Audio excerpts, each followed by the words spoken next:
Picture this. The room is still dark, the tiles beneath your feet are cold, and the mirror reflects yesterday's version of you, a face that wants to change but hasn't yet stepped into the fire. You turn the tap and let the water run icy sharp like tiny blades across your skin. In that moment, you're not just imagining transformation, you're practicing it. You're stepping into the storm by choice. Let's be honest. How many times have you promised yourself next week I'll begin? How often have you waited for the perfect season, the quieter day, the mood to finally arrive? But the truth is that season never comes. Life never softens on its own. And growth, real growth, isn't born in silence and comfort. The Stoics knew this. They didn't train when the world was easy. They trained in the middle of chaos. They built steel in their minds by walking into the flame, not by hiding from it. Think of it like this: no blade was ever forged by gentle strokes. Steel needs fire, pressure, water, and the hammers strike. You are no different. A chosen discomfort each morning, a cold shower, a period of fasting, a barefoot walk on rough ground. A few minutes of total silence isn't about punishment. It's about sharpening yourself. Seneca once wrote, "It is not that we have a short time to live, but that we waste much of it." Every time you avoid discomfort, you waste the raw material of resilience. Like any muscle, the mind withers if it's never challenged.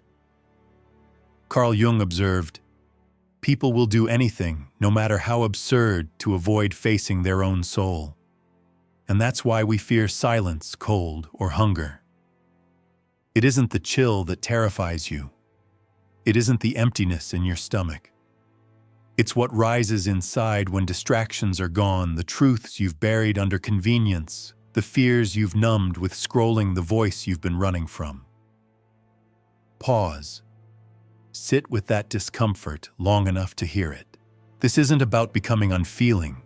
It's about building inner gravity. Plato said, "The first and greatest victory is to conquer yourself." That's the war you wage every morning, and every chosen hardship is one more drill in the campaign. Because when the real storms hit, and they will, you won't be caught unprepared. You'll have already rehearsed your strength. Each act of discomfort becomes a line rewritten in your story, not "I am too weak, too late, too stuck," but "I have walked into the fire, and I am still standing." But here's something you don't expect. The moment you start to grow, right after you win those first battles with yourself, a new opponent arrives, one far more seductive than weakness, pride. It slips in quietly, whispering, "Look how far you've come. You're better now. Prove it. Correct them. Make them see. And look, some of that is true. You are changing. You stand taller, your voice steadies, your reactions soften. But ego is patient. It waits until you're confident enough to believe you no longer need to watch for it. Then, like a hairline crack in marble, it begins to spread. Not obvious at first, subtle, invisible, but enough to undermine the foundation if ignored. Aristotle once pointed out that self-knowledge is the beginning of all wisdom. And part of that knowledge is catching yourself in the act, realizing that the need to win, to be right, to control the narrative, is rarely strength. It's fear disguised as strength. Fear of being overlooked. Fear of being mistaken. Fear of being vulnerable. Start here. Let someone else be wrong about you, and don't chase after their misunderstanding. Let them cut you off mid-sentence. Let them mistake your silence for weakness. Let it pass. Notice what happens inside your shoulders, release your chest, loosens your identity, unhooks from needing the room's approval. Marcus Aurelius wrote, "You don't have to turn this into something. It doesn't have to upset you. Carry those words like a compass in your pocket." And Jung adds, "Everything that irritates us about others can lead us to an understanding of ourselves. Every trigger is a mirror. When someone's words sting, ask yourself, what part of me still believes them? What part of me is still unfinished? And the truth is, strength doesn't shout. It doesn't scramble to win arguments. It doesn't waste itself trying to dominate. Strength is the quiet stillness of someone who already knows who they are. Every time you pause instead of pounce, breathe instead of bark, listen instead of defend, you sharpen that stillness. Because even if you win the argument, what have you gained? A momentary victory, but at the cost of your peace. Peace that could have carried you through the night, without replaying the scene, without crafting 100 clever comebacks in your mind. Say this to yourself: I choose my peace over my pride. That isn't weakness. That isn't avoidance.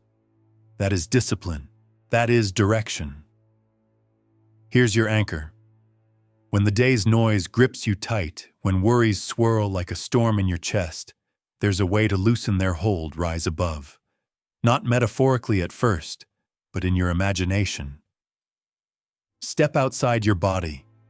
See yourself from the ceiling, then from the rooftop, then higher, drifting past your street, your city, until everything familiar shrinks to a dot. From up there, the harsh words you replayed in your head lose their weight.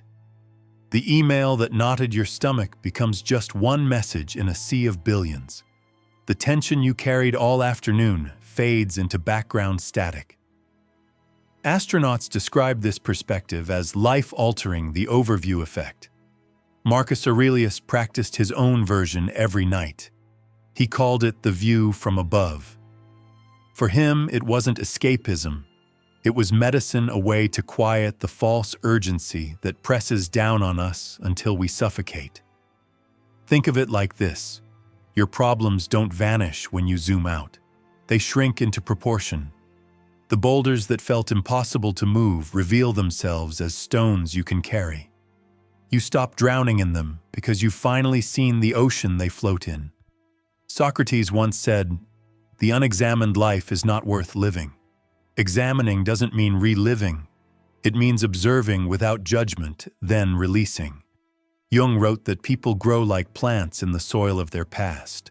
But growth also means breaking through the soil, rising above it, seeing the entire field of your life, where you've planted effort, where weeds of worry choke your energy, where your attention has been scattered.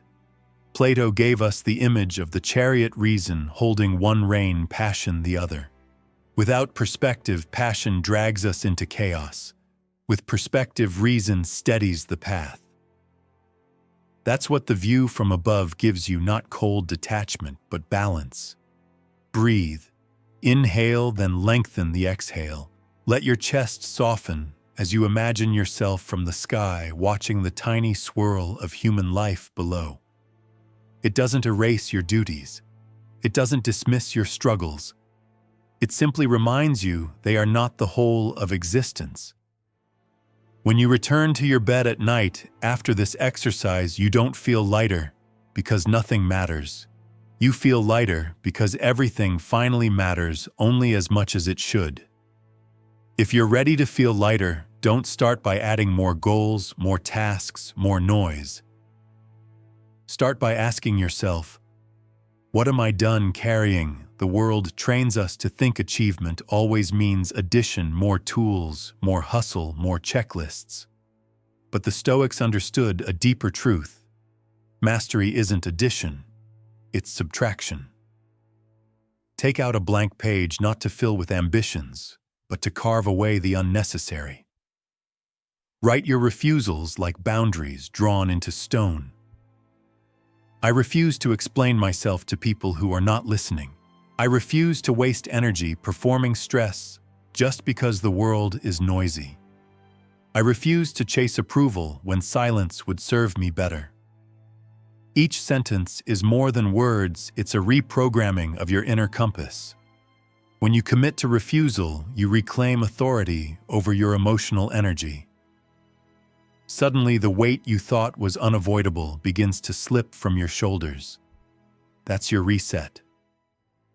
Aristotle said that knowing yourself is the beginning of wisdom.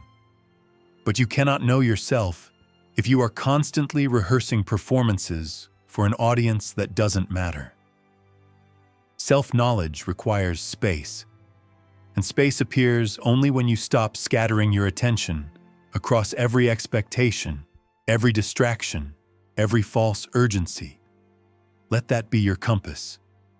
Don't ask, "What will I achieve this month?" Ask instead, "What kind of person do I refuse to become?"